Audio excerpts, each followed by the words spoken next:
한번 따라 하실까요? 세 가지 당부. 세 가지 당부. 자, 히브리서의 전체 내용은 제가 계속해서 반복하여 말씀드리는 것처럼 유대교에서 기독교로 개종했던 사람들이 다시금 어디로 돌아가려고 했느냐 하면 유대교로 돌아가려고 하는 일들이 벌어지게 되었습니다. 그런 일들이 벌어지게 된 이유가 여러 가지가 있는데 그 중에 하나가 핍박이 있었습니다. 특별히 유대교에서 기독교로 개종하니까 기존의 유대교를 믿는 사람들이 이 사람들의 삶을 정죄하고 판단하고 취업도 못하게 하고 상거래도 못하게 하고 또 여러 모양으로 가족 사회에서 또 핍박을 당하는 일들이 일어나게 되었습니다.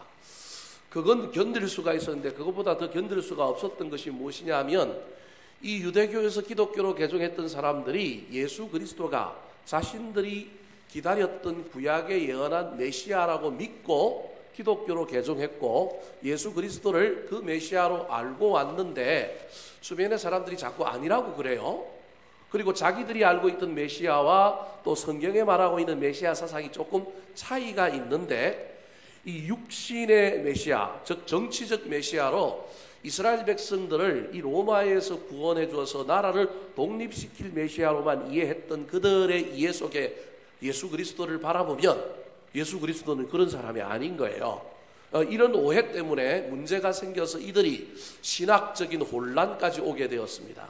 그래서 예수 그리스도를 그대로 믿어야 될까 말아야 될까 고민하기 시작했고 그래서 다시금 어디로 돌아가려고 그랬느냐 하면 유대교로 돌아가려고 했습니다. 그때 그 낌새를 알아차렸던 초대교회 누군지는 알 수 없지만 이 유대인들을 설득하고 그 믿음을 다시금 굳세게 하기 위하여 쓴 편지가 무슨 편지냐면 히브리서라고 하는 편지입니다. 그래서 1장부터 10장까지는 그 편지의 내용이 무슨 내용이냐 하면 예수 그리스도가 우리가 기다리던 그 메시아가 맞다. 그런데 그 메시아는 그냥 메시아가 아니라 옛날에 구약에 예언했던 그런 정도의 메시아가 아니라 온 인류의 죄, 영혼까지 구원하는 그런 메시아다라고 하는 것을 증명하고 있는 이야기입니다. 제 화면을 조금만 올려주시든지 키워주시면 보기에 훨씬 더 좋을 것 같아요. 네, 조금만 올려주세요. 그럼 훨씬 나을 것 같아요. 네, 됐습니다. 훨씬 낫죠? 네, 그렇습니다. 제가 이래봬도 신문 배달학과 출신이라서 화면은 제가 잡을 줄 압니다. 네. 여하튼 그런 혼란 속에서 이 사람들이 예수 그리스도를 믿으려고 했는데 믿지 못하는 이들을 건면하여 믿음 가운데 계속 거하게 만들려고 그들에게 쓴 편지의 내용이 1장부터 10장인 거예요. 그래서 그들을 설득하고 그들의 믿음을 다시 굳세게 하고 난 다음에 고난이 있고 환란이 있는 문제를 해결하기 위하여 히브리서 11장에서 믿음의 선배들이 고난을 어떻게 통과했는지 세상이 감당치 못하는 사람들이 어떤 삶을 살았는지에 대한 이야기를 히브리서 11장에서 하는 거예요. 그래서 1장부터 10장은 신학적인 혼란에 대한 이해, 문제를 해결하는 내용이라고 한다면 11장은 고난의 문제를 해결하기 위한 겁니다. 그래서 11장 끝에 보면 세상을 감당치 못하는 사람들에 대한 이야기가 마지막을 장식하는 이유가 이게 고난에 대한 문제고 믿음의 조상들, 믿음의 위인들이 다 믿음 가지고 뭘 넘어선 사람이냐면 고난을 돌파하고 고난을 통과한 사람이다라고 하는 것을 이해시킴으로 말미암아 지금 현재 유대교에서 기독교로 왔던 너희들도 여전히 고난 앞에 있는데 그 고난에 지지 말고 그 고난을 통과해라. 이게 1장부터 11장까지의 이야기입니다. 그리고 마지막 12장부터 13장의 얘기가 그렇게 예수 그리스도를 다시 구주로 믿고 메시아로 믿고 고난을 통과하여 신앙생활하는 사람은 그러면 삶의 현장에서 구체적으로 어떻게 살 것인가에 대한 이야기를 어디에서 하고 있느냐 하면 12장과 13장에서 하고 있는 거예요. 13장이 이제 다 거의 끝나가는 거예요. 이 끝나가는 이 와중에 오늘 본문은 마지막은 아니고 뒤에 조금 더 이야기가 나오지만 다음 주와 다다음 주까지 이야기가 나오지만 마지막으로 이 히브리서의 저자가 이 유대교에서 기독교로 개종했던 이 사람들이 삶의 현장에서 다시금 확실하게 믿음을 붙들고 고난을 통과하여 살기 위하여 어떻게 살아야 할지 세 가지 당부를 하고 있는 내용입니다. 어쩌면 이 세 가지 당부는 오늘을 살아가는 저와 여러분에게도 하고 있는 당부인지 모릅니다. 모든 믿는 사람들이 삶의 현장에서 어떻게 살아야 할지를 설명해주고 있는 내용이라고 할 수 있습니다. 자, 그렇다면 세 가지 당부는 구체적으로 무엇일까요? 첫 번째 당부입니다. 따라 하시겠습니다. 변치 않는 주님을 본받으라. 변치 않는 주님을 본받으라. 영원한 서성, 영원한 모델은 누구밖에 없느냐 하면 예수님밖에 없다, 그 얘기입니다. 그래서 그 예수님을 우리가 본받아야 될 분이라고 하는 사실을 본받아라는 말을 한마디도 안 하지만 이 구절 속에 그대로 담고 있습니다. 8절 말씀 같이 한번 읽어볼까요? 8절입니다. 시작. 예수 그리스도는 어제나 오늘이나 영원토록 동일하시니라. 예수님은 어제나 오늘이나 영원토록 동일하다, 변치 않는 분이라는 거예요. 사람은 변하는데 이해관계에 따라서, 내가 그 사람에게 잘하느냐 못하느냐에 따라서, 그 사람의 이익에 따라서 사람은 나를 대하는 것이 다를 수 있지만 예수 그리스도는 어제나 오늘이나 뭐 하시다고요? 영원토록 동일하시다. 영원토록 우리를 사랑하신다. 영원토록 약속이 변함이 없는 분이다, 그 얘기를 하고 있는 거예요. 그러면 저 8절의 이야기가 예수 그리스도를 본받아라는 말이 어디 있습니까? 그냥 영원토록 동일하다 그 말밖에 없는데 8절만 읽으면 그 내용을 발견할 수 없지만 앞에 나오는 7절과 연결해서 읽으면 그 이야기가 되는 거예요. 자, 7절 말씀 같이 한번 읽어볼까요? 시작. 하나님의 말씀을 너희에게 일러주고 너희를 인도하던 자들을 생각하며 그들의 행실의 결말을 주의하여 보고 그들의 믿음을 본받으라. 신앙생활에 서성이 있어야 된다. 특별히 영적인 지도자를 앞에 세우고 본받는 신앙생활을 해야 된다. 이게 지난주에 중요한 이야기 중에 하나였어요.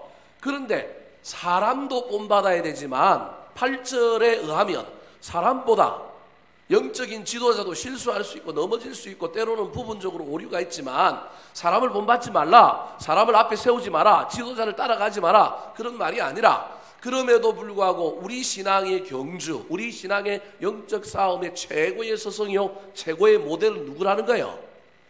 예수 그리스도다. 그분은 변함이 없는 분이다. 그분은 동일하신 분이다. 그분은 약속을 신실하게 지키시는 분이니 사람 믿지 말고 예수 그리스도를 정면 교사로 세우고 모델로 세우고 그분을 바라보며 달려가는 거예요.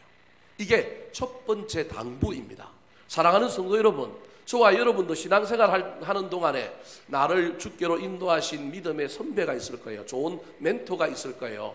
교회 안에 저처럼 또 여러분에게 영의 양식을 공급하는 또 중요한 목회자들도 있을 수 있습니다. 우리의 멘토와 목회자들, 영적인 지도자들을 본받지 말라는 얘기가 아닙니다. 본받으십시오. 따라가시기 바랍니다. 그래서 사도 바울이 유명한 이야기를 했잖아요. 내가 하나님을 본받는 것처럼 너희들은 누굴 본받으라? 나를 본받으라. 이게 얼마나 이게 위험한 말인지 모릅니다. 잘못하면 이단될 가능성이 있는 말이란 말이에요. 근데 사도 바울이 얼마나 자신이 있으면 보이지 않는 하나님 너희들이 보고 믿기 힘들지. 그럼 내가 최선을 다하여 하나님 믿을 테니 너희들은 나보고 믿으면 하나님 믿는 거하고 똑같아.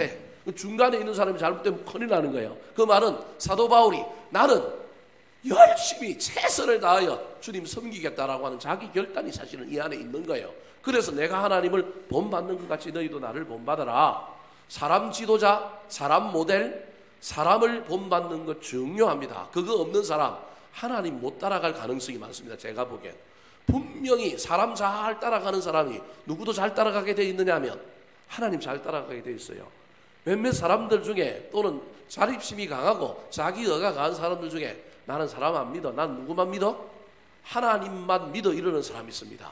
근데 그 사람 중에 아닌 경우도 간혹 있긴 하지만 제 생각에 제가 경험한 본바에 하면 10명 중에 9은 그 사람들 누구 못 따라갈 가능성이 많으냐 하면 하나님 못 따라 살 가능성이 많습니다. 자기들이 쏟고 있을 거예요. 난 사람 안 따라가고 난 하나님 따라간다. 하나님께서 이 땅의 질서를 그렇게 만들어 놓지 않았습니다. 하나님께서 이 땅의 질서를 사람 잘 따름으로 말미암아 그 경험을 통하여 그 연습을 통하여 누굴 잘 따르게 만들어 놨느냐 하면 하나님 잘 따르게 만들어 놨습니다. 여러분 이걸 잘 기억하셔야 됩니다. 그래서 우리를 부모 밑에서 태어나게 한 거예요. 사실은 우리를 지도자들 밑에서 있게 만든 거예요. 오늘날 세상을 바라보십시오. 지도자와 그 밑에 있는 사람들로 구성되지 않는 세계 질서가 어디 있어요? 아무리 민주화라고 이야기하지만 이 시스템은 변하지 않습니다. 하나님께서 인류 역사에 지금까지 만들어 놓은 시스템이 이 시스템이에요. 앞에서 이끄는 사람이 있고 그 다음에 뭐 하는 사람이 있어요? 따라가는 사람이 있어요. 문제는 이끄는 자가 불완전하고 따라가는 자가 잘 안 따라가기 때문에 문제는 있지만 하나님이 이 시스템을 잘 만들어 놓은 거예요. 그리고 이 시스템 속에서도 하나님이 구원이라고 하는 문제를 해결해 가신 거예요. 한 분 누구를 보내서 예수님을 보내서 이 시스템이 아직도 구원의 역사 가운데 신앙의 역사 가운데 이 시스템이 살아있다고 하는 걸 여러분 잊어버리면 안 됩니다. 민주화가 되어도 공평하고 평등한 사회가 된다고 이 시스템이 없느냐? 그렇지 않습니다. 구약의 이스라엘 백성들만 봐도 이끄는 자가 있고 뭐 하는 자가 있어요? 따라가는 자가 있는 거예요. 이끄는 자는 하나님께 소통해야 되고요. 그게 요한복음 10장에서 완전한 것이 목자는 양의 각각의 이름을 불러내어 알고 양도 그 목자의 음성을 듣고 따라가나니. 그래서 목자가 안전해지고 양도 안전해지면 이 시스템은 문제가 없는데 목자도 좀 불안전하고 양도 좀 불안전해서 하니까 이 시스템이 문제가 있다고 자꾸 우기는 사람들이 있는데 여러분 거기에 쏘아 넘어가면 안 됩니다. 그래서 이끄는 목자는 선한 목자가 되도록 기도하고 그 사람은 하나님과 해결해야 되고요. 양은 또 잘 따라가려고 애를 써야 합니다. 근데 오늘 본문은 그 지도자를 본받고 따라가는 것뿐만 아니라 또 하나님께서 우리는 하나님을 직접 만날 수 있는 그런 놀라운 은총을 우리에게 주셨잖아요. 그래서 우리는 누구를 따라가면 돼요? 예수님 따라가면 돼요. 사람도 따라가고 사람을 통하여 은혜도 받고 사람도 의지하지만 또 한편으로 우리는 누구를 의지해야 돼요? 하나님 의지하는 거예요. 하나님 본받는 거예요. 이 두 개가 조화를 이루어야 합니다. 제가 보기엔 죄송하면 이건 사람마다 다 다를 수 있습니다. 제가 보기엔 굳이 비율로 따진다면 그래도 어느 것이 더 맞느냐면 내가 하나님을 직접 따라가는 것보다 사람 지도자들을 따라서 어떤 조직에 어떤 뭐를 통하여 사람을 통하여 하나님을 따라가는 것을 배우는 것이 훨씬 많아야 합니다. 물론 어느 정도 신앙의 수준이 높아지고 성숙해지면 역정될 수 있다고 저는 생각합니다. 그래서 개인적으로 하나님을 만나고 하나님을 모델로 삼아 따라가는 것. 그러나 그 사람에게도 사람을 통하여 은혜를 받고 사람을 통하여 배우는 것 없는 것이 아니라고 하는 사실을 잘 기억하셔서 어느 것 하나에만 치우치지 마시고 조화를 이루며 살아갔으면 좋겠습니다. 이미 히브리서 12장 2절에서 이 이야기를 하고 있습니다. 2절 말씀 같이 한번 읽어볼까요? 시작. 믿음의 주요 또 온전하게 하시는 이인 예수를 바라보자. 예, 거기까지요. 믿음의 주요 또 온전하게 하시는 이인 예수를 뭐하라고요? 바라보자. 그 앞에까지가 뭐였어요? 믿음의 조상들에 대한 이야기였죠. 사람 지도자들에 대한 이야기, 사람 모델에 대한 이야기였잖아요. 그래놓고 12장 시작하면서 막 경주에 대한 이야기를 하면서 신앙의 경주를 어떻게 할 거냐? 우리의 신앙의 경주 표대를 우리 앞에 누구를 세우라? 믿음의 주요 온전케 하시는 예수님을 바라보라는 거예요. 이게 히브리서의 중요한 내용입니다. 사람 모델 그리고 하나님 예수님이라고 하는 모델 우리가 이게 동시에 조화를 이루며 따라가야 하는 겁니다. 그래서 이 세상에서 제일 불쌍한 사람은 서성이 없는 사람이에요. 멘토가 없는 사람이에요. 나를 이끌어주는 사람이 없는 사람인 거예요. 푸르고 푸른 소나무처럼 독야청청하고 나 홀로 세상길을 가고 나 혼자 신앙생활을 한다는 것 제가 보기엔 이런 단계를 거쳐서 사람 의지하고 사람을 통하여 은혜 받고 지도자를 통하여 은혜 받는 걸 넘어서서 그게 점점 역전되어서 성숙해진 사람의 경우에야 제가 좀 다르게 이야기할 수 있을지 모르겠지만 그렇지 않고 처음부터 난 사람 필요 없어. 난 하나님과 직통 계시를 받아. 난 하나님만 믿고 난 하나님만 의지하고 가. 이것은 성경이 우리에게 이야기하고 있는 양육의 태도, 신앙의 전수의 올바른 태도가 아니라고 저는 여러분에게 감히 말씀드리고 싶습니다. 사람에게서도 배우시기 바랍니다. 동시에 저와 여러분이 변치 않고 언제나 동일하시고 우리의 영원한 서성 되시는 누굴 바라보라고요? 예수님 바라보면 됩니다. 사람 바라봤는데 헷갈립니까? 그럼 예수님 떠올리십시오. 그 예수님을 바라보며 신앙생활 멋지게 달려가게 되시기를 우리 구주 예수 그리스도의 이름으로 축원합니다. 두 번째 당부가 무엇일까요? 따라 하시겠습니다. 은혜로서 마음을 굳게 하라. 은혜로서 마음을 굳게 하라. 자, 9절 말씀입니다. 9절 말씀 같이 읽겠습니다. 시작. 여러 가지 다른 교훈에 끌리지 말라. 마음은 은혜로서 굳게 함이 아름답고 음식으로서 할 것이 아니니 음식으로 말미암아 행한 자는 유익을 얻지 못하였느니라. 자, 9절 상반절에 보니까 두 번째 당부를 하고 있는데 그게 뭐냐면 여러 가지 다른 교훈에 끌리지 말고 마음은 은혜로서 굳게 함이 어떻다고요? 아름답다. 저게 히브리 말로 헬라어로 하면 옳다라고 하는 말입니다. 그러니까 우리의 마음을 흔들리지 않게 굳건하게 세우라는 거예요. 뭘로? 은혜로.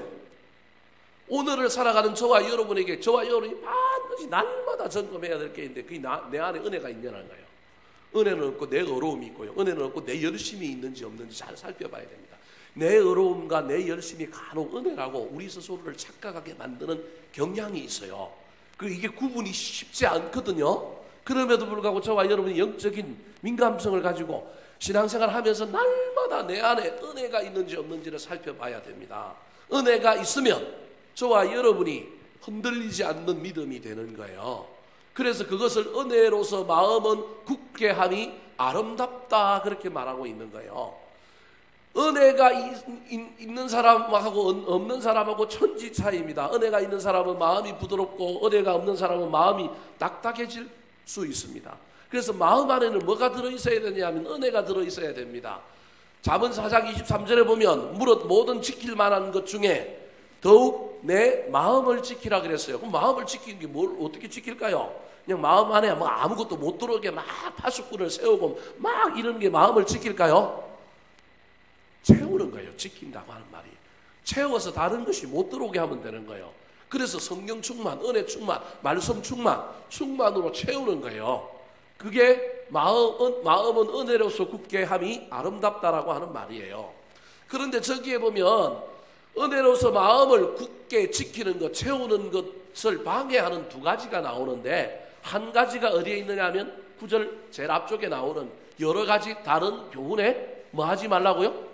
끌리지 말라는 거예요. 이게 지금 유대교에서 기독교로 개종했던 사람들이 이 문제에 걸려갖고 지금 왔다 갔다 했단 말이에요. 핍박도 있었지만 신학적인 혼란, 주변에서 사람들이 야 너네 예수 잘못 믿고 있어, 너 예수 믿는 거 아니야, 잘못돼서 이 다른 교훈에 흔들렸단 말이에요. 이단 사설 또는 예수를 믿어도 또 다르게 믿고 있는 사람들의 그 이야기에 귀가 솔깃해지면 우리 마음속에 있는 은혜는 어디로 갔는지 온데간데 없이 사라지고 우리 마음속에 의심, 불안, 염려 막 이런 것이 넘쳐 흘러서 우리 마음은 은혜로서 굳게 되는 것이 아니라 흔들리는 갈대와 같이 되는 거예요.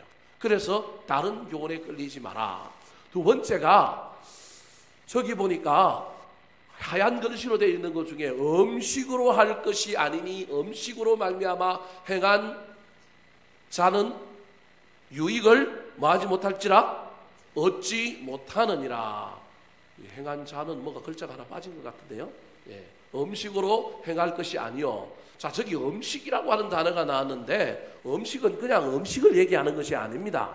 음식을 그냥 쉽게 여러분에게 설명하면 율법을 의미하는 거예요. 레위기 11장에 보면 정결법 규례에 의하여 먹을 것과 먹지 말아야 될 것이 있는데 저 얘기를 하는 거예요. 유대교에 아직도 머물러 있는 사람들은 마음을 은혜로서 굳게 하는 것이 아니라 뭘 가지고 판단하느냐, 먹어야 될 것, 먹지 말아야 될 것, 해야 될 것, 하지 말아야 될 것 가지고 막 한다라는 거예요. 그것은 마음을 굳게 하는 것이 아니라 늘 정죄받고 늘 판단하고 늘 맞나 틀렸나 막 늘 고민해야 되고 누가 보고 저거 어떡하나 자유함이 없이 유익함이 없이 신앙생활을 하는 거라는 거예요. 그런 신앙생활로는 은혜로서 마음을 굳게 하여 흔들리지 않는 믿음의 상태에 있는 것이 아니라고 얘기하고 있는 거예요. 이걸 오늘 현대로 이야기하면 형식주의, 율법과 관련되어 있는 것과 관련하여 형식주의, 율법주의, 공로주의 뭐 이런 것과 관련된 이야기로 이해하시면 됩니다. 신앙생활을 하는데 은혜가 우리 안에 있어서 그 은혜 때문에 우리의 믿음에 확신이 있는 것이 아니라 또 다른 율법주의의 다른 모습인 형식주의, 또 다른 모습인 공로주의, 또 다른 모습인 막 내 의를 드러내는 열심주의 이런 것으로 우리의 믿음을 굳게 하겠다라고 착각하면 큰일 납니다. 열심을 없애야 된다? 신앙의 공로가 없어야 된다? 이 얘기를 하는 것이 아닙니다. 열심히 공로가 어디서부터 출발했느냐는 거예요. 무엇 때문에 출발했냐는 거예요. 은혜 때문에 감사하여 은혜에 감격하여 하면 그 열심과 그 공로는 아무런 문제가 없어요. 근데 그게 아니라 은혜는 온데간데 없이 형식 때문에, 체면 때문에, 남이 보는 것 때문에, 내가 교회를 오래 다녔기 때문에, 교회 안에서 내 위치 때문에, 그리고 또 그것을 가지고 내 공로를 주장하고 내 을을 주장하게 되면 내 안에 은혜는 온데간데 없어진다라는 것입니다. 사랑하는 성도 여러분, 신앙생활 하는 가운데 저와 여러분의 삶 속에 예수 그리스도를 모델로 세우고 사람 모델로 통하여 잘 본을 받고 달려갈 뿐만 아니라 예수 그리스도를 모델로 탁 세우고 달려가시기 바랍니다. 뿐만 아니라 우리 내면에 은혜가 넘쳤으면 좋겠습니다.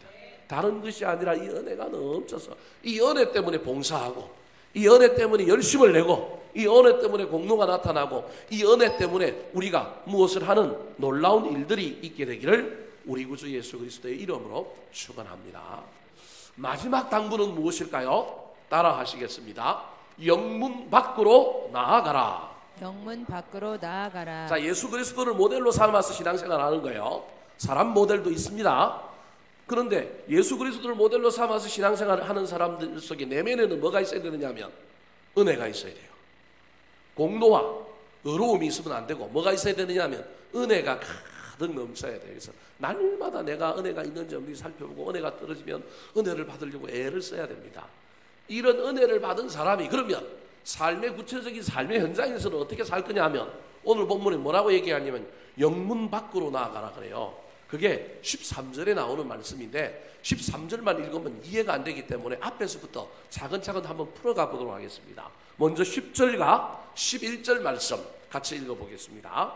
시작. 우리에게 제단이 있는데 장막에서 섬기는 자들은 그 제단에서 먹을 권한이 없나니 이는 죄를 위한 짐승의 피는 대제사장이 가지고 성소에 들어가고 그 육체는 영문 밖에서 불사름이라. 자, 10절에 보니까 이 히브리스를 쓰고 있는 저자가 뭐라고 얘기하고 있냐? 우리에게는 뭐가 있다고요? 제단이 있대요. 우리에게는 제단이 있다 그래요. 저 제단의 정체가 무엇인지를 저와 여러분 일단 물음표를 딱 둬야 됩니다. 그리고 우리라고 하는 것은 이 히브리스의 저자뿐만 아니라 유대교에서 기독교로 개종했다가 흔들리는 사람들까지 합하여 너하고 나 우리에게는 뭐가 있다? 제단이 있다 그래요. 근데 여러분 보세요. 보통 제단은 우리가 흔히 알고 있는 제단은 구약에 가면 어디에 있는 거예요? 어디에 있는 거예요? 성소에 있잖아요. 지성소에 있고 성소에 있잖아요. 그래서 저기 보십시오. 그걸 10절 하반절을 뭐라고 얘기하고 있냐면 장막이라고 얘기해요. 저게 성막, 회막을 얘기하는 장막이란 말입니다. 근데 장막에서 섬기는 자들은 그 제단에서 먹을 권한이 없나니, 있나니가 아니고 없나니, 그죠? 그러면 보십시오. 장막은 구약의 유대인 장막에서 섬기는 자라고 하는 말들은 구약에서 유대교만 섬기는 사람들, 옛날에 예루살렘 솔로몬 성전 시스템 또는 성막, 회막 시스템에 있었던 제단을 얘기하는 거예요. 그러니까 지금 제단이 다른 거예요. 우리에게 있는 제단하고 장막에서 섬기는 자들이 있었던 제단하고는 다른 거예요. 즉 예루살렘 성전에 있었던 구약의 제사 드릴 때 썼던 제단하고 지금 우리에게 있는 제단이 있는 건 다르다는 얘기예요. 그러면서 뭐라고 얘기하고 있냐면 유대교에 있었던 사람들, 즉 장막에서 섬기는 자들은 그 제단이 무슨 제단이냐면 우리에게 있는 제단이에요. 우리에게 있는 제단에서는 먹을 권한이 있다 없다? 없다 그렇게 얘기하는 거예요. 저게 무슨 말일까요? 쉽게 얘기하면 우리에게 있는 제단은 예수 그리스도의 십자가의 제단을 얘기하는 거예요. 예수 그리스도의 십자가의 구원의 제단을 얘기하는 거예요.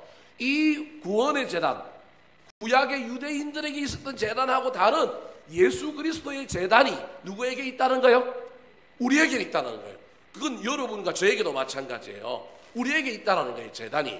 여러분 잘 들으셔야 됩니다. 이게 지금 히브리서에 얼마나 중요한 내용인지 모릅니다. 여러분은 지금 여기가 제단이라고 생각하고 저는 여러분이 앉는 데가 제단이라고 생각해요. 여러분이 여기가 제단이라고 생각하잖아요. 근데 저는 늘 이야기하잖아요. 어디가 제단이라고요? 여러분이 거기가 제단이라니까요. 여러분이 뭐라고요? 제물이라니까요. 여기가 제단이면 제물이 있어야 되는데 여기 지금 제물이 있어요, 없어요? 없어요. 그럼 제물이 되려면 누가 제물이어야 돼요? 제가 제물이어야 되는데 죄송한 이야기지만 예배적으로 따지면 저는 제물이 아니라 누구의 대리자로 지금 서 있는 거예요? 예, 하나님의 대리자로 제사장으로 저 여기 서 있단 말이에요. 저는 재물이 아니란 말이에요. 그죠? 그러니까 원래 교회 시스템, 성막 성전 시스템으로서 오늘날 교회를 이야기하면 재단은 어디예요? 여러분이 앉아있는 데가 재단이에요. 우리 옛날 여기가 재단이라고 어른들한테 다 배우고 그랬는데 실제로는 예배학적으로 보면 어디가 재단이라고요? 거기가 재단이에요. 재물이 누구예요? 여러분이 재물이란 말이에요. 자, 다시 아까 10절을 보여주세요. 10절을 보여주면, 그런데 지금 히브리서 기자는 구약 성경에 있었던 여기 재단, 이 재단도 아니고 지금 오늘 제가 여러분에게 말하는 그 재단도 아니고 어디가 재단이라고 얘기하고 있냐면 십자가 아래가 재단이라는 거예요. 그 장소의 문제가 아니에요. 이건 십자가 아래가 재단이 있다는 거예요. 십자가가 재단이라는 거예요. 근데 장막에서 섬기는 자들은 그 재단에서 먹을 권한이 있다 없다? 없다. 먹는다는 건 뭐와 관련이 있냐? 화목제사와 관련이 있어요.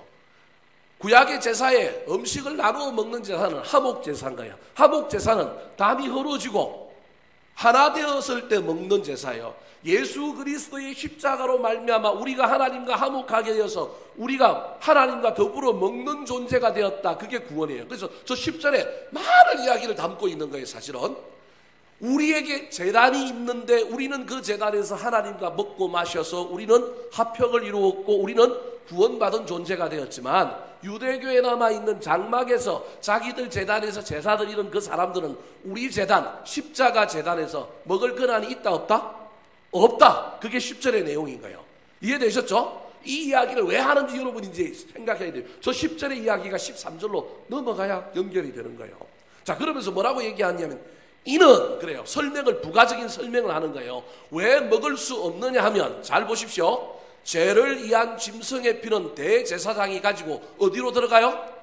성소에 들어가고 그 육체는 어디에 버렸다고요? 영문 밖에서 불살랐다라는 거예요. 영문 밖에서 불살랐다라는 거예요. 여러분 저 이야기를 또 잘 들어야 됩니다. 여러분 보십시오. 구약의 제사에 짐승을 잡으면 짐승에게 어떤 부분만을 각을 뜨거나 그렇게 했고 제사장이 어디를 갖고 들어가요? 성소에 갖고 들어가고 나머지 똥, 내장, 창자, 실제 몸이라고 하면 몸의 더 많은 부분은 어디를 하냐면 버려서 어떻게 하는 거예요? 불살라서 태우는 거예요. 그래서 그 예루살렘 성전에 문이 4개가 있는데 그 중에 하나가 분문이라는 게 있어요. 분문 또는 똥문이라고 하는 데가 있어요. 그 뭐 하는 데냐 하면 이 제사 지을 때 잡았던 짐승들을 그 문으로 내보내는 거예요. 그래서 내보내서 거룩한 성 안에서 태울 수 없으니 그 문을 통하여 내보내서 그 문 바깥에서 뭐 하는 거예요? 태우는 거예요. 그 문 밖에서 그 남은 재료를 태우는 거예요. 여러분 이 이야기를 잘 기억하시기 바랍니다. 지금 이 이야기가 무슨 얘기냐면 예수 그리스도 십자가 사건하고 연관이 있기 때문에 그러는 거예요. 저기 보십시오. 짐승의 피는 대제사장이 가지고 성소에 들어갔지만 피는 우리의 믿음, 우리의 신앙이라고 생각합시다. 피는. 그런데 몸은 저와 여러분의 삶은 성전 안에서 이루어지는 것이 아니고 문 밖에서 나가서 분문에서 똥문이라고 하는 곳에서 양문이라고 하는 곳으로 어린 양이 성 바깥에서 성전 안으로 들어오면 그 양문으로 들어왔던 그 베데스다 연못이 양문 곁에 있단 말이에요. 그 양이 성전에서 잡혀지기 위해서는 막 다듬고 씻고 뭐 이렇게 피를 내고 해서 피는 갖고 제사장이 어디로 들어갔냐면 성소로 들어갔지만 그 짐승의 더 많은 부분은 성 바깥으로 내어 보내져서 뭐 한다고요? 살라졌다니까요. 그 살라진 장소가 어디라는 거예요? 골고다 언덕이라는 거예요. 무슨 말씀인지 이해되십니까? 예수 그리스도가 십자가에 달려 돌아가신 장소가 사실은 알고 보면 구약시대부터 짐승들 잡아가지고 내보내가지고 뭐 하던 데라는 거예요? 불태우던 곳이라는 거예요.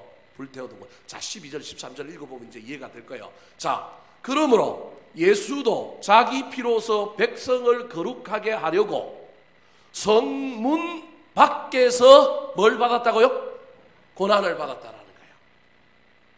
그러니까 보십시오. 우리는 성소에 드려지는 피, 성소에 드려지는 각을 뜨는 제물에만 관심이 있었는데 히브리서 기자는 지금 무슨 이야기를 하고 있느냐면 성전 안에서 오늘날 치면 교회에서 예배 드리는 태도, 오늘날은 교회 안에서 저와 여러분이 막 하나님을 섬기는 태도, 이것도 중요하지만 그것보다 뭐가 더 중요하다고 하냐면 예수 그리스도가 성전 안에서 죽은 게 아니고 어디서 죽었다고 얘기하는 거예요.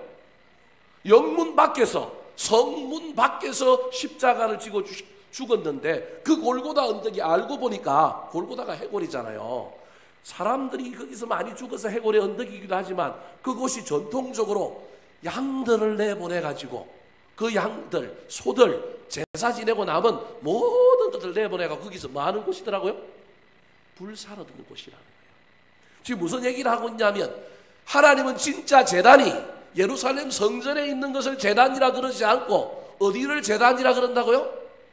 골고다 언덕 성문 바깥에 있는 걸 제단이라는 거 지금 얘기하는 거예요. 그래서 아까 10절에 우리에게 제단이 있으니, 저와 여러분의 제단이, 여기 예배당도 제단이지만 히브리서 기자가 지금 흔들렸던, 믿음이 흔들렸던 사람들 보고 신학적인 오해를 바로잡고 난 다음에 고난을 통과하라고, 너희들이 고난을 이겨야 할 것이 어디냐면 예수 그리스도가 고난을 이기기 위하여 십자가 지셨던 것처럼 너희들도 세상에서 로마인들과 유대인들과 싸워서 십자가 짐으로 말미암아 그 고난을 이겨라. 누가 이겼다? 예수 그리스도가 그렇게 살았다. 그게 그곳이 진짜 무엇이다? 제단이다. 이해되십니까? 그 얘기를 하는 거예요.